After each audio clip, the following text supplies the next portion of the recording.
Digital दुनिया के साथ साथ मोबाइल फोन हमारे जिंदगी का एक अहम हिस्सा बन चुका है।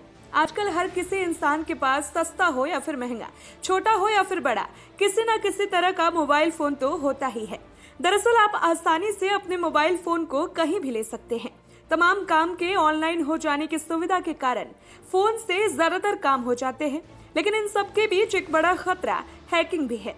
कंप्यूटर के अलावा फोन को हैक करना है तो हैकर्स के लिए आसानी होती है। कई रिसर्च और एप्पल के दावे के मुताबिक एप्पल के iOS के साथ एंड्रॉइड के मुकाबले अधिक सिक्योरिटी मिलती है, लेकिन इसका मतलब ये नहीं है कि आईफोन हैक ही नहीं हो सकता।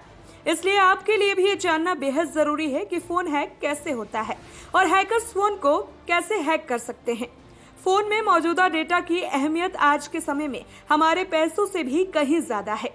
अगर ऐसे में फोन हैक हो जाता है तो हमें भारी भरकम नुकसान का सामना करना पड़ सकता है। एक फोन हैक होने के अलग अलग कारण होते हैं। हैकर्स अलग अलग तरीकों की मदद से आपका फोन हैक करने की कोशिश करते हैं। अगर आप कभी भी एक गलती कर देते हैं तो ऐसे में फोन हैक हो सकता है। अक्सर हमें फोन हैक होने की खबरें सुनने को मिलती हैं, जिसको सुनकर हमारे अंदर भी कहीं ना कहीं फोन हैक होने का डर बैठ जाता है, क्योंकि फोन में हमारी पूरी जानकारी, फोटोज, वीडियोस, मैसेज और कई तरह की कीमती जानकारी मौजूद होती है। प्ले स्टोर के अलावा कोई भी अननोन सोर्सेज यानी कि अलग अलग वेबसाइट के जरिए कोई भी ऐप को डाउनलोड और इंस्टॉल ना करें, क्योंकि इससे फोन हैक होने का खतरा बढ़ जाता है। व्हाट्सएप यूज करने वाले 50% लोग गूगल में जाकर जीबी व्हाट्सएप को डाउनलोड करते हैं और यूज करते हैं, जो कि बिल्कुल भी सिक्योर नहीं है। कोई भी ऐप या फिर गेम जो कि प्ले स्टोर या फिर ऐप स्टोर पर मौजूद नहीं होता है, वो ऐप बिल्कुल भी सिक्योर नहीं है।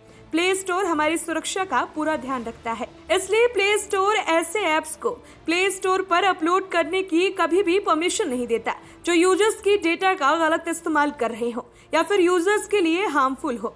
हमारे फोन के सेटिंग में हमें इंस्टॉल फ्रॉम अननोन सोर्सेज का एक सेटिंग मिलता है, जिसको अगर हम चालू कर देते हैं तब हम किसी थर्ड पार्टी एप्स को अपने फोन में इंस्टॉल कर सकते हैं। लेकिन हमें इस सेटिंग को हमेशा बंद रखना चाहिए, क्योंकि इससे आपके फोन में कोई भी हैकर किसी भी थर्ड पार्टी ऐप को इंस्टॉल नहीं कर पाएगा और आपका फोन सिक्योर रहेगा। कई बार हम मोबाइल फोन का इस्तेमाल करते समय कई ऐसी वेबसाइट या फिर लिंक पर क्लिक कर देते हैं जो कि हमारे फोन को नुकसान पहुंचा सकता है। जी हाँ, हमारे फोन के व्हाट्सएप, मैसेज, जीमेल, टेलीग्राम में ऐसे लिंक आते रहते हैं जिन पर हमें क्लिक नहीं करना चाहिए, क्योंकि ये लिंक किस चीज का है हमें पता नहीं होता। ऐसे सिचुएशन में अगर इस लिंक पर क्लिक कर देते हैं तो इससे हमारा फोन हैक भी हो सकता है, क्योंकि हैकर फोन हैक करने के लिए सबसे ज्यादा लिंक यानी कि फिशिंग टेक्निक का इस्तेमाल करते हैं। हम ऐसी रैंडम वेबसाइट पर भी जाते रहते हैं जो सिक्योर नहीं होते हैं, जिससे हमारा फोन हैक हो सकता है।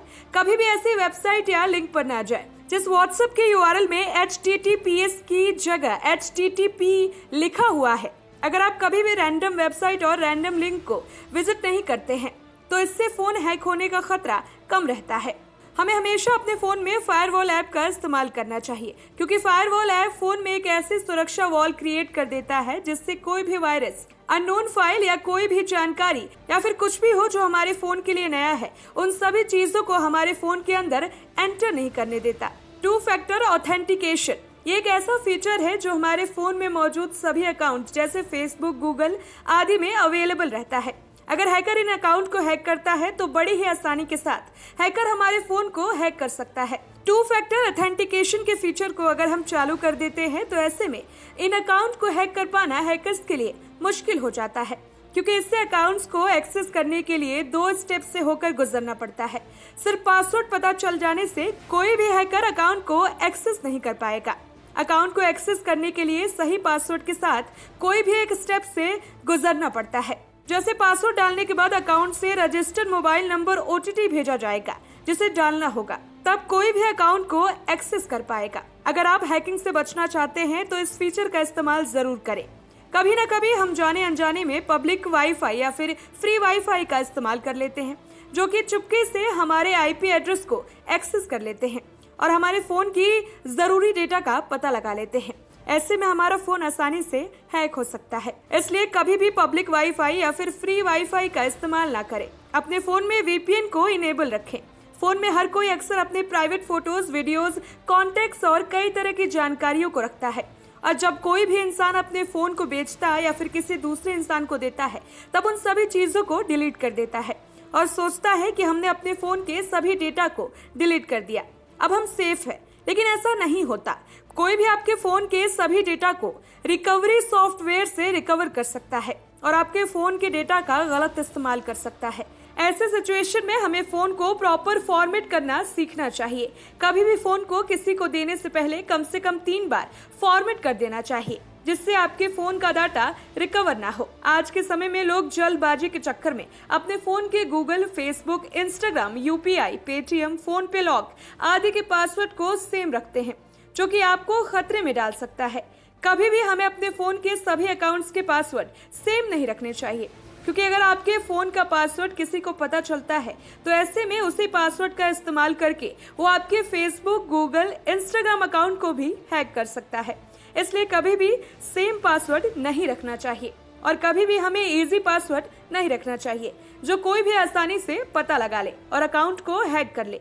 हमें पासवर्ड को बनाते समय सिंबल, नंबर, लेटर्स का उपयोग कर एक मुश्किल पासवर्ड क्रिएट करना चाहिए, जिससे कोई भी आसानी से पता न लगा सके। ये एक सबसे जरूरी स्टेप है कि हम प्ले स्टोर और अन्य जगहों से तरह तरह के ऐप्स को इंस्टॉल कर लेते हैं और साथ में उन ऐप्स को अपने फोन के सभी परमिशन दे देते हैं, जो कि आपके लिए खतरे की घंटी बन सकती है, क्योंकि किसी भी ऐप को बेवजह अपने फोन के सभी परमिशन को नहीं देना चाहिए।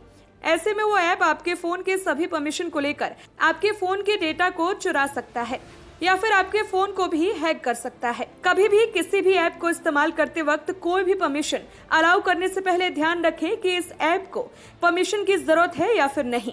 जैसे ट्रू कॉलर ऐप को इस्तेमाल करते वक्त हमें सिर्फ मैसेज या फिर कॉल की परमिशन को अलाउ करना होता है, जिसमें हमें गैलरी परमिशन देने की जरूरत नहीं होती है।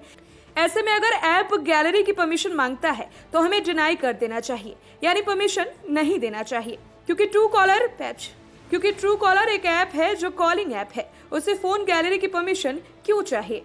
इस डिजिटल दुनिया में कभी भी कुछ भी हैक हो सकता है, इसलिए हमें अपने फोन की प्राइवेसी का ध्यान रखना चाहिए और कभी ऐसा लगे कि आपकी सुरक्षा खतरे में है तो ऐसे में तुरंत वहां से बाहर निकले।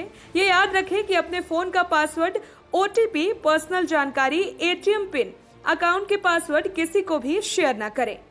For more interesting videos, keep watching voice of Bharat.